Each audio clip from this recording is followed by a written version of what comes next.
जय हिंद। देखिए, कृषि कानून को जो वापस लिया गया है, इसको समझते हैं कैसे किसी कानून को लाया जाता है या फिर वापस कैसे लिया जाता है। संसद की जो संप्रभुता होती है, कितने अंग होते हैं इसके, और क्यों कैसे कैसे संसद के सत्र चलते हैं, बजट सत्र, मानसून सत्र, ये जो शीतकालीन सत्र जो है, इसको समझते हैं। देखिए, आर्टिकल 79 जो है हमारे संविधान का, वो संसद की चर्चा करता है। संसद जो है वो ओल्ड फ्रेंच भाषा का शब्द है, जबकि संसद की जननी हम ब्रिटेन को कहते हैं।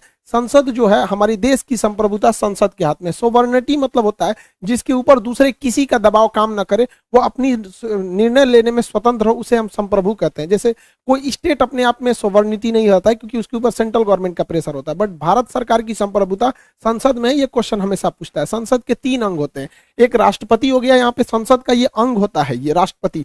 एक लोकसभा, एक राज्यसभा। तो लोकसभा जो होता है उसका कलर आप देखेंगे तो कालीन ग्रीन कलर का, ये रेड कलर का, ये मतलब एक जनरली टीवी में दिखाएगा तो आप समझिएगा अंतर क्या है। तो लोकसभा, राज्यसभा और राष्ट्रपति, जब हम इन तीनों को मिलाते हैं तब जाके संसद बनता है। तो संप्रभुता कई लड़के कहते हैं सर राष्ट्रपति के पास होती है। अरे भैया, राष्ट्रपति खुद ही संसद का अंग है, अलग थोड़ी है। क्योंकि संसद में कोई भी चीज कब पारित होता है, लोकसभा, राज्यसभा, जब तक राष्ट्रपति साइन नहीं करेंगे। तो तीनों मिलकर संसद का निर्माण करते हैं और भारत की संप्रभुता यानी ओवरऑल डिसीजन मेकिंग पावर संसद के पास ही है। अब संसद में समझिए क्या होता है। संसद में कोई भी डिसीजन लेने के लिए एक लोकसभा, राज्यसभा, फिर राष्ट्रपति के पास साइन होता है। लेकिन जो भी लोग चुन के जाते हैं, जो मेंबर ऑफ पार्लियामेंट होते हैं यानी जो सांसद होते हैं, वो हमेशा यहाँ नहीं बैठते हैं। साल में इसकी 3 बार बैठक बुलाई जाती है। बैठक बुलाने का अधिकार राष्ट्रपति को है, जिसे संसद का आहूत कहते हैं। और खत्म करके जब वापस भेजते हैं तो उसे संसद का सत्रावसान कहते हैं। तो ये 3 बार ऐसे बैठकों को बुलाया जाता है। सबसे पहला जो हो जाता है बजट सत्र, यानी बजट सेशन जो होता है वो फरवरी से मई तक होता है। ये बहुत बड़ा होता है, इस पर सबसे ज्यादा चर्चा होती है। इसमें बजट होता है, रेल बजट, आम बजट, तब तो मैच मर्ज कर दिया गया। तो सबसे बड़ा यही सत्र होता है।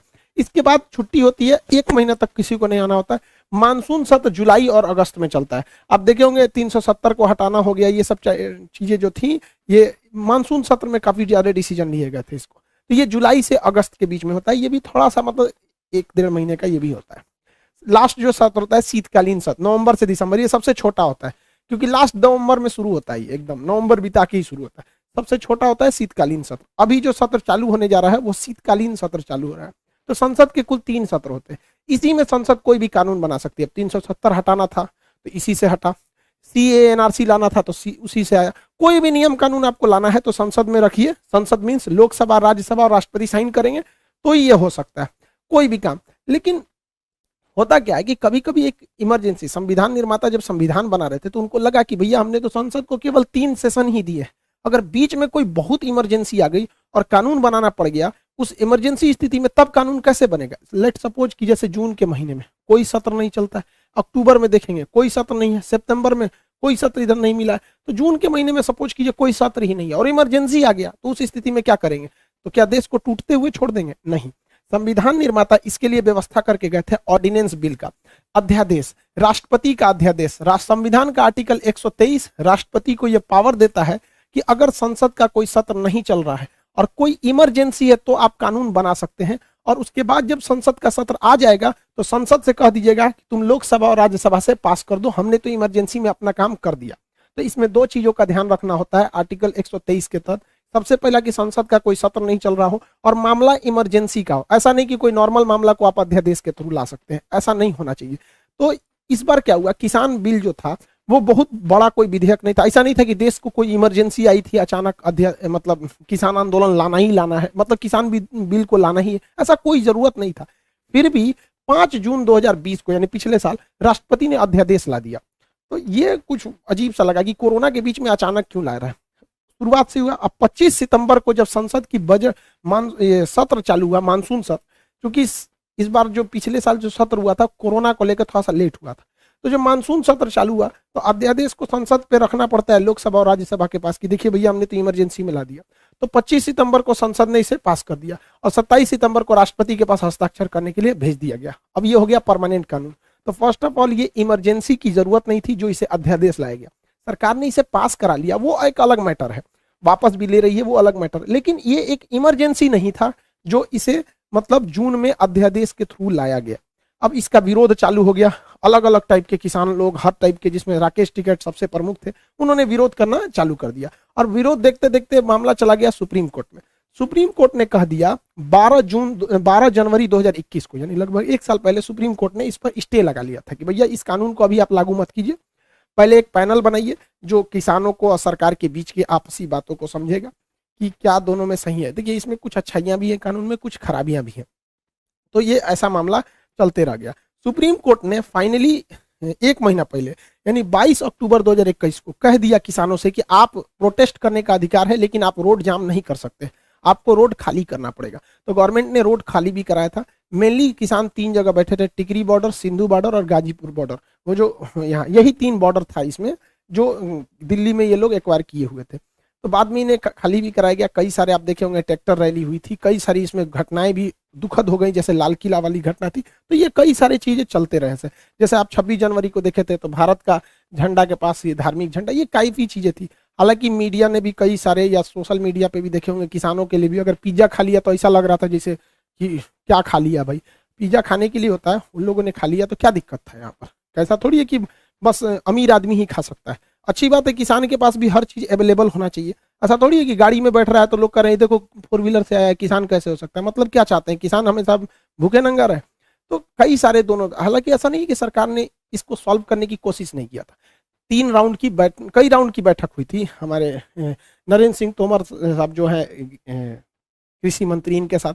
अब इसमें कई ऐसी घटनाएं, राकेश टिकैत जी तो उस दिन रो भी दिए थे जब 26 जनवरी का मैटर हुआ था, तो खैर वो घटनाएं अलग थी। तो फाइनली डिसीजन ले लिया गया कि इसे वापस लिया जाएगा। ये आंदोलन पूरी तरह से अहिंसक ही था, अगर छोटे मोटे झड़पों की बात न करें तब यहाँ पे। तो अहिंसक आंदोलन ही आगे जाके सफल हो जाता है।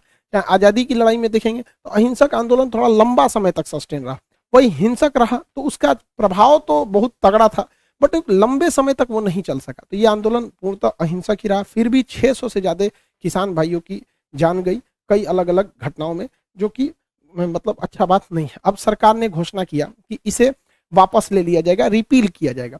तो कब किया जाएगा, तो शीतकालीन सत्र। इस साल जो शीतकालीन सत्र चालू हो रहा है वो 29 नवंबर को चालू हो रहा है और ये जाएगा 23 दिसंबर तक, अप्रॉक्स एक महीना का डेट है मान के चलिए। इसमें संसद में ये रिपील विधेयक जाएगा।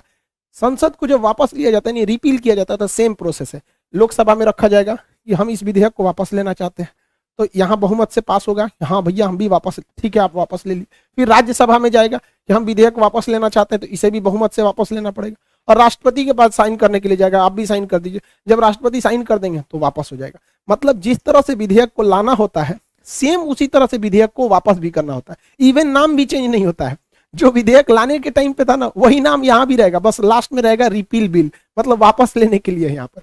उसके बाद ये विधेयक मतलब वापस लिया जाएगा। हालांकि ऐसा नहीं है कि विधेयक को वापस ले लेने से कोई बहुत बड़ा चीज हो जाएगा भाई। तो किसानों की तो स्थिति वही है। ओवरऑल किसानों का मांग क्या था, देखिए ये विधेयक में क्या अच्छाई थी क्या खराबी, इसको हमने बहुत पहले ही, जब ये विधेयक आया था 1 साल 1.25 साल पहले ही हम ये वीडियो बना दिए थे। इसको लगभग 2 करोड़ से ज्यादा लोगों ने देख लिया है। अच्छाई खराबी अभी हम यहाँ डिस्कस नहीं करेंगे उसके बारे में, लेकिन फिर भी इस विधेयक के शॉर्ट टाइम बहुत सारे फायदे थे, लेकिन लॉन्ग टाइम में लॉस था। कई लोग कहते हैं कि इस विधेयक के कई सारे फायदे थे, भाई हर चीज के कुछ फायदे कुछ घाटे होते हैं। ऐसा लगता है कि अगर इस विधेयक से किसानों का बहुत बड़ा फायदा होगा, तो जो कानून के तहत यहाँ लागू है वो ऑलरेडी 2006 से बिहार में लागू है।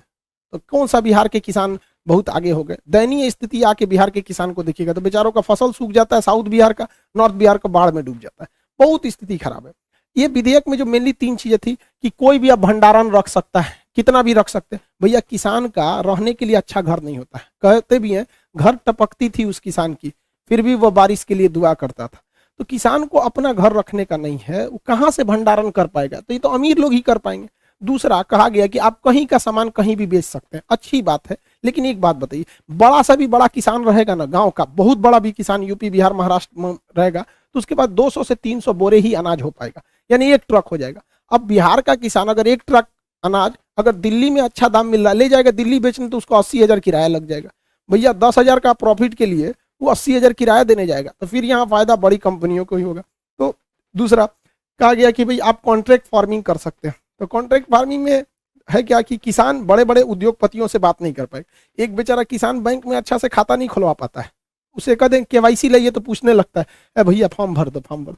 बहुत स्थिति है इस टाइप का, और बड़ी बड़ी कंपनियां थोड़ा सा मनमानी ज्यादा कर देती हैं, ये ऑफर देंगी, ये देंगी, टर्म्स एंड कंडीशन इतना लगा देंगी कि किसान फंस जाएगा इसमें। हालांकि ये चीजें हैं, ये इतना खराब भी नहीं था यहाँ पे। ओवरऑल सबसे बड़ा डिमांड किसानों का क्या है, एमएसपी, मिनिमम सपोर्ट प्राइस की मतलब कम से कम हमारी फसल का कितना रुपया दीजिएगा, यही मेन मुद्दा होना चाहिए गवर्नमेंट के पास भी। अब गवर्नमेंट की भी एक मजबूरी है, गवर्नमेंट के पास एक्स्ट्रा पैसे बहुत ज्यादा हैं, गवर्नमेंट का खर्च बहुत ज्यादा होता है, लाखों करोड़ों का खर्च आता है बजट का, किसानों के लिए उतना पैसा नहीं है। हमारी सेना को अच्छा से बजट नहीं मिलता है, सेना को जितने पैसे दिए जाते हैं उसका 70% तो सैलरी और पेंशन में चला जाता है, 30% तो मॉडर्नाइजेशन में जाता है। अब सरकार के पास इतने पैसे नहीं है कि किसानों को उचित दाम दे सके, वरना हमको क्या मतलब बनता है कि हम अपना सामान लुधियाना बेचें कि पंजाब बेचें, क्या मतलब बनता है? हमको ये बताइए कि किस रेट में बेचना चाहिए। तो अभी भी एमएसपी पे कोई डिसीजन नहीं लिया पाएगा, और रियलिटी यही है कि गवर्नमेंट के पास इतना पैसा नहीं है कि किसानों का एमएसपी पे वो दाम खरीद सके। तो कम से कम एटलीस्ट एक दाम तो फिक्स कर देना चाहिए ना। अब जैसे टाइगर बिस्किट है या पार्ले जी बिस्किट है, गवर्नमेंट थोड़ी कहती है कि आप दिल्ली में बेचिए चाहे महाराष्ट्र में बेचिए, उसने तो दाम फिक्स कर रखा है, वैसे ही होना चाहिए। तो अभी भी किसानों का कहना है कि भैया हमारा अभी भी प्रॉब्लम सॉल्व नहीं हुआ, आपने एक विधेयक लाया था, बड़ा तामझाम से विधेयक वापस गया है। हमारा मेन मांग मतलब किसानों का मेन मांग क्या है?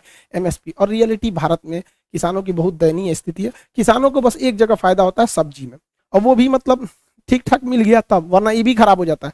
लेकिन वैसे भी देहात में कहा जाता है कि नौकरी में सरकारी और खेती में तरकारी फायदा करता है, सब्जी में थोड़ा किसानों को ठीक ठाक फायदा हो जाता है। और इसमें गवर्नमेंट एमएसपी भी नहीं देती है, इस पे कोई कृषि कानून भी नहीं लगते हैं, तो आखिर इस पे फायदा क्यों हुआ? क्योंकि इसका एक अच्छा रेट मिल जाता है। तो किसानों को ओवरऑल विधेयक से कोई प्रॉब्लम नहीं है, किसानों को प्रॉब्लम है कि उनकी फसल का अच्छा मूल्य मिलना चाहिए।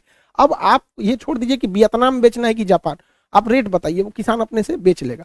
तो कहा जा रहा था विधेयक में कि आप यहाँ भी बेच सकते हैं, यहाँ भी रख सकते हैं, कॉन्ट्रैक्ट फार्मिंग कर सकते हैं। अरे भैया बेचेंगे कितना में ओवरऑल? इसका कहीं स्पष्ट चर्चा नहीं था। सब्जी भी बर्बाद हो जाती है। आंध्र प्रदेश का एक बार था कि टमाटर जो था 1.5 रुपये किलो बिका था, तो बेचारा क्या करेगा, किसान फेंक के चला जाता है। तो कभी कभी किसानों की भी दुर्दशा बहुत खराब है। तो फाइनली इस विधेयक को वापस लेने की घोषणा कर दी गई है और नेक्स्ट सत्र में इसे वापस ले लिया जाएगा। अब इसके साथ ही भाई स्टूडेंट सब के लिए भी एक विधेयक आया था 2019 में। देखिए 2019 में रेलवे एनटीपीसी ग्रुप डी का फॉर्म आया था, और आप लोग जो तैयारी करते हैं वो तो तकलीफ को डायरेक्टली सोच सकते हैं। जरा ये बताइए, गरीब इंसान 2019 में फॉर्म भरा है, 2021 तक में उसका एग्जाम डेट नहीं दिया जा रहा है। कब देगा CBT 2, कब देगा, कब एनटीपीसी का फाइनल रिजल्ट, इसका रिजल्ट देगा, कब ग्रुप डी का एग्जाम लेगा, रेलवे कब, एकदम सोया हुआ है। एक तो नोटिफिकेशन डाल देता है पेंडेमिक को लेके। तो ये बड़ी दयनीय स्थिति है, सरकार इस पे भी ध्यान दे भैया। सबसे सरकार में जितने लोग बैठे हैं हम लोग को भी भाई ध्यान दीजिए। आप क्या चाहते हैं, अब हम लोग भी किसान की तरफ बैठा जाए?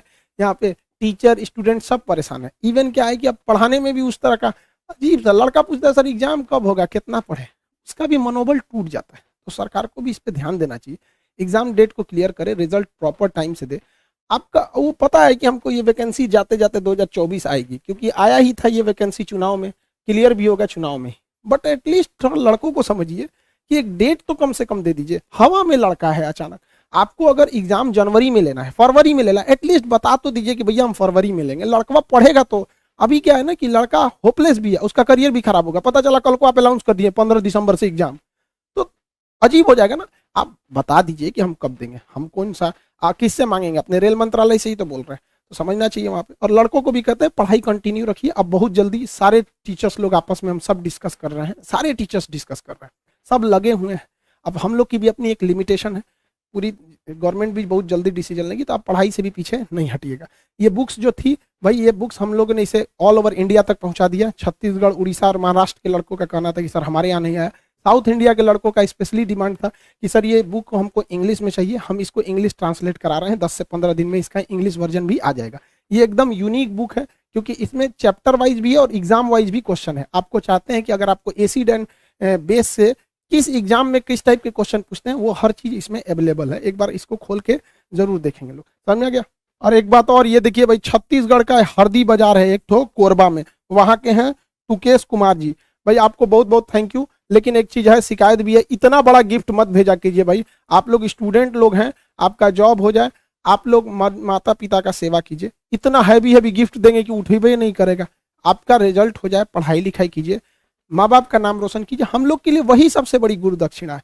फिर भी आपने जो भेजा उसे दिल से स्वीकार करते हैं, आपका धन्यवाद करते हैं। आप छत्तीसगढ़ से हैं, तुकेश कनवार जी, हरदी बाजार कोरबा छत्तीसगढ़ से, ठीक है। लेकिन हम सबसे कहते हैं भाई इतना हैवी हैवी नहीं भेजा कीजिए, आपका रिजल्ट हो जाए, हमारे लिए सबसे बड़ी गुरु दक्षिणा है। आई होप आप सारा टॉपिक समझ गए होंगे।